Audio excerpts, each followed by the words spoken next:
Hello. So today I want to talk to you about Codenames. Codenames is now 10 years old and they have come out with a fun new updated edition. They've just kind of zhuzhed it up and made it look a little bit more exciting and kind of cleaned up some of the things that, maybe were a little bit not perfected before. This is also the updated version of the duets game. And I know that there is also a pictures version, which I have never played, but I would love to try sometime. So let me show you a little bit about what has changed. So in Codenames, as you can see, the artwork is different. And this is a game that you play with 4+ players. It's going to be team versus team. We now have a little bit of an insert to keep everything organized, which is great. So we have our cards that we can then put in the stand. And if we're the clue givers, we have our little card that we're going to line up that we can see. And then our teams are going to be over there. And our teams are going to have the cards or the tiles that they are trying to guess if you're the blue team and if you're the red team. And then there is the double-sided one for whoever goes first. They have to guess one additional word.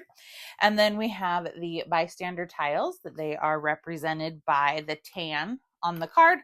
And then we have our assassin. If anybody finds him on the board, your team loses immediately and the other team has won the game. So you want to avoid the word that this guy is indicating at all costs.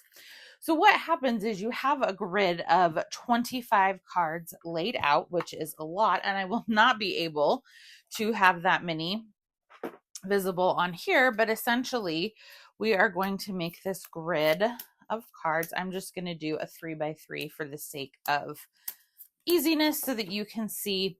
But basically what happens is myself, if I were the blue team, because I don't like the color red, so I would prefer to play the blue team. And the other person sitting next to me is going to be the clue giver for the red team. Our teammates are sitting across the table so that they cannot see this card, because this tells us where everything is happening. They can see these words though. So what happens is I need to give a 1-word clue. No hyphenated words, no funny business, a 1-word clue that is going to indicate words on here that are our team's color. I want my team to find the blue words, which are on here.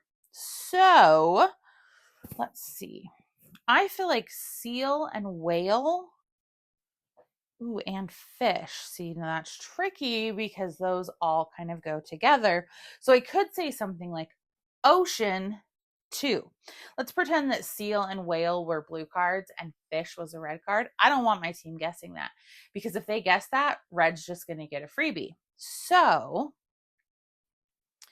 ocean is tricky because fish could be included, and saltwater would be 2 words because saltwater maybe would help them know that I'm talking about things that only live in saltwater and fish can live in both.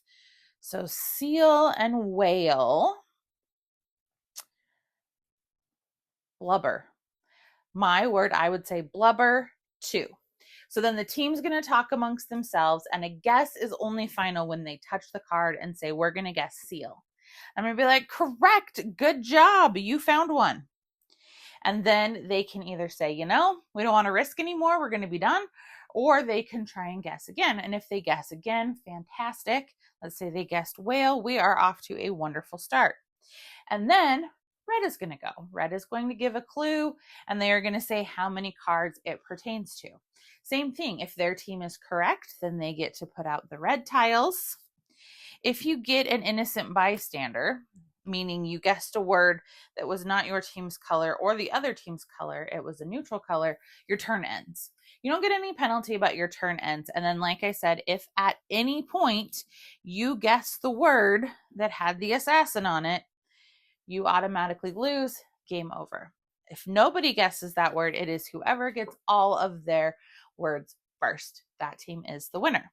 I also like too that these cards, you can rotate them any direction, so it's going to give you differences every time you play. I like that we now have an insert, because that is handy to have an insert. Makes things just more organized and nice. When this game came out 10 years ago, I mean, I'm kind of a component snob. I totally admit that. But I think people weren't as used to having some of these things be standard like they are now. And so we've just come a long way in the gaming space as to what we expect and what we want. And I like that this game shows that, like, yeah, we've evolved. We can do things a little bit more nicely. Some of the art is a bit more dynamic than it used to be in the game, things like that. The rule book is more clear. There's a QR code too that will show you how to play. And there's now an app. So if you have people that you want to play with, but they don't live close, you can play on the app. Or if you want to play the game, but you don't have people you want to play with, you can play it on there as well. So Codenames Duet, also similar. The art inside hasn't changed as much, but as you can see, we also have the nice insert, things like that. And this is a cooperative game. So that tile that shows us where the words are is going to go in the middle. One side's going to face me and one side's going to face my opponent.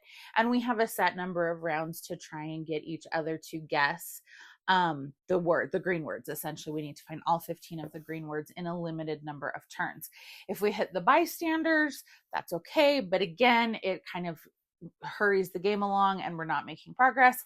And if we ever get the assassin, then we both lose. So this is the cooperative version for 2 players only. So it's called Duet because it's not a dual game. We're not going against each other. We're going against the game. And then, like I said, Codenames is for 4+ players. It says 4 to 8, meaning you would have teams of up to 4. But realistically, if you had 10 people, you could totally play it that way. So these are the 2 new versions in honor of Codenames' 10th anniversary. So let me know, have you played it? Was it one of your early games like it was for me? What do you think of the updated versions? Give me a like and a follow, and I'll keep bringing you more board game content. Thanks. Bye.